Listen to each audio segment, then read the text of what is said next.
यह बहुत खुशी की बात है कि आप इस संख्या में आज विदेश नीति के एक चर्चा पे आए हैं और ये मामूली बात नहीं है, क्योंकि नॉर्मली जो है विदेश नीति एक किस्म से थोड़ी स्पेशलाइज्ड सब्जेक्ट मानी जाती है और ज़्यादातर लोगों के मन में है कि कोई दिल्ली में संभाल रहा होगा, तो हमें परवाह करने की ज़रूरत क्या है, हमें सोचने की ज़रूरत क्या है, हमें इसके साथ जुड़ने की ज़रूरत क्या है। पर लगता है कि आप लोग जो हैं, आपकी रुचि भी है और कहीं आपको लगता है कि विदेश नीति आपका मामला भी है, और यह मेरे लिए बहुत खुशी की बात है, क्योंकि मेरा जो आज यहाँ आना, और मैं अकेला नहीं आया, मैं अपने साथ 52 राजदूतों का लाया। तो गुजरात के प्रतिनिधि के रूप में मैंने उनको नवरात्रि एक्सपीरियंस के लिए मैंने इनवाइट किया। तो उनके लिए तो ये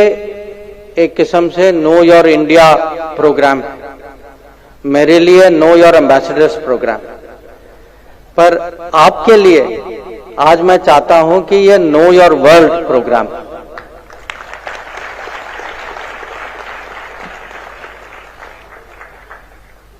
तो आप, ये स्वाभाविक होगा कि आप सोचेंगे कि हाँ इंटरेस्टिंग है, ठीक है, कभी कभी वो मंत्री सोशल मीडिया में दिखाई देते हैं, कुछ स्मार्ट जवाब देते हैं, कभी किसी को टोकते हैं, कहीं कुछ करते हैं। पर आप कभी कभी सोचिए कि आप ज्यादातर मेरे सामने स्टूडेंट्स हैं, अगर आप ही लोग या आपका कोई भाई बहन दोस्त कुछ महीने पहले यहां पढ़ने के बजाय यूक्रेन में पढ़ता हो, अब एक मिनट सोच लीजिए कि उनकी स्थिति क्या थी, आपकी चिंता क्या होगी उनके बारे में। और मैं वहां से मैं शुरू करना चाहता हूं, क्योंकि वो एक बहुत अच्छा उदाहरण है कि आज हमारे लिए दुनिया की क्या महत्व है, हमें फॉरेन पॉलिसी में क्यों इंटरेस्ट लेना चाहिए। और मोदी सरकार की अगर मैं कहीं उपलब्धियों की कहानी शुरू करूं, तो आज मैं जो है ऑपरेशन गंगा से शुरू करूंगा। आप सब जानते हैं कि फरवरी में यूक्रेन में युद्ध शुरू हुआ था। उसके पहले हमारे करीब 22,000 विद्यार्थी थे वहां, और जैसे तनाव बढ़ता गया, हमारे यहाँ एक प्रोटोकॉल है, एक सिस्टम है कि हम जो हैं उनको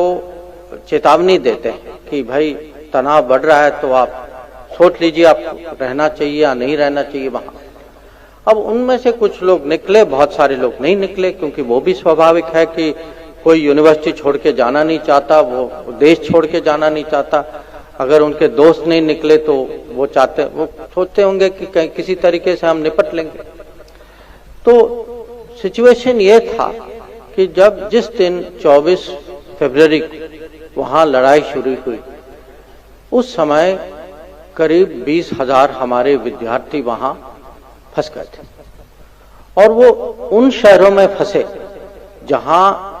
सबसे ज्यादा जो गोलीबारी जो है सबसे ज्यादा वहीं चल रही थी। अब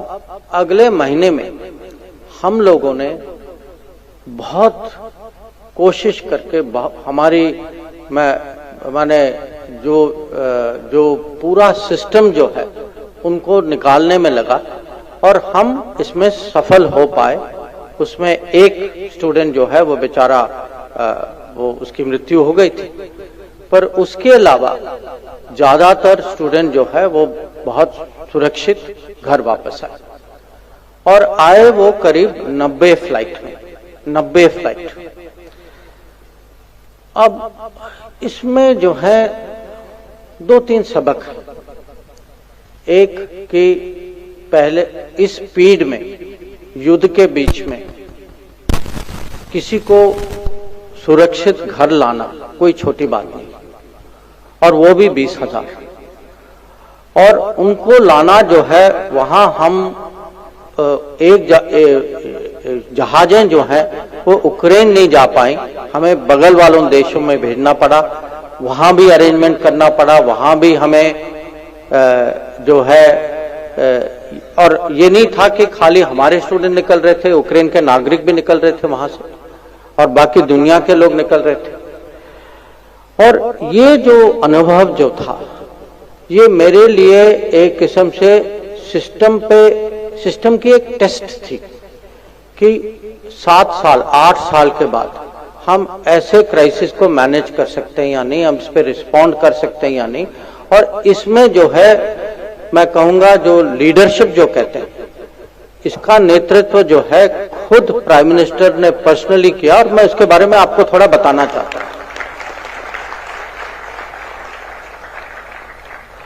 जब से लड़ाई शुरू हुई, वो रोज इस पे उनकी नजर थी, दिन में 2 बार फोन करते थे। आप जिन्होंने भी प्रधानमंत्री के साथ काम किया वो जानते हैं कि वो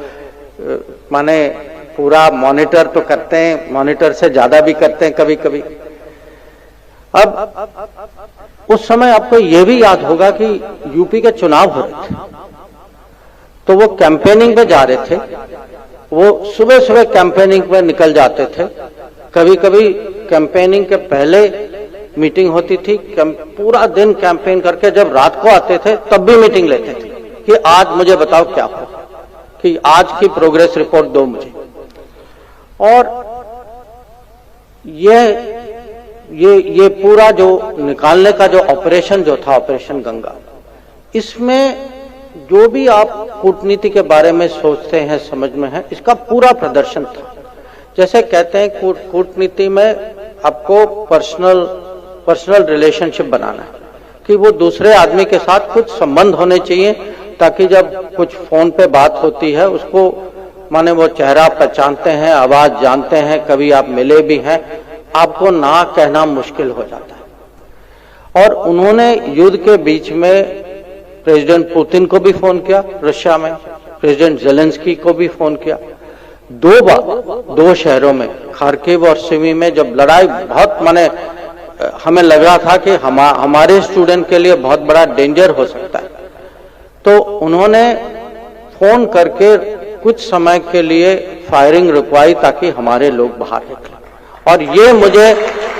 अगर आप कहते हैं कि आपको पूरे 40 साल में एक उदाहरण दो जहां हमारे लीडर के डिप्लोमेसी के कारण किसी हमारे नागरिकों की कहीं सुरक्षा या कहीं उनकी इस समय तो जान बची हुई थी, तो एक तो यह था। पर आपने उस समय कुछ और भी कहानियां सुनी होगी या टीवी में देखा होगा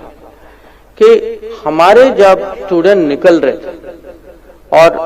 उस समय अपनी सुरक्षा के लिए लोगों ने, स्टूडेंट ने ऊपर हाथ में झंडा रखा, और उस झंडे के कारण, और लोग आजकल झंडा पहचानते हैं, तो लोग जानते थे कि ये भारत के स्टूडेंट्स हैं और उनको कहीं ना कहीं रास्ते में मदद तो मिलती थी। और यह भी सच है कि कुछ अगल बगल के देश के विद्यार्थी, उन्होंने भी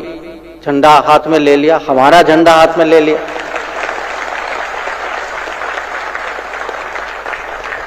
और अब सोचिए एक मिनट कि उनको भी लगा होगा कि भाई इस देश में कुछ है, कि इनके झंडे से मेरे लिए भी कुछ फायदा। तो ये मैं आपको बताना चाहता हूं।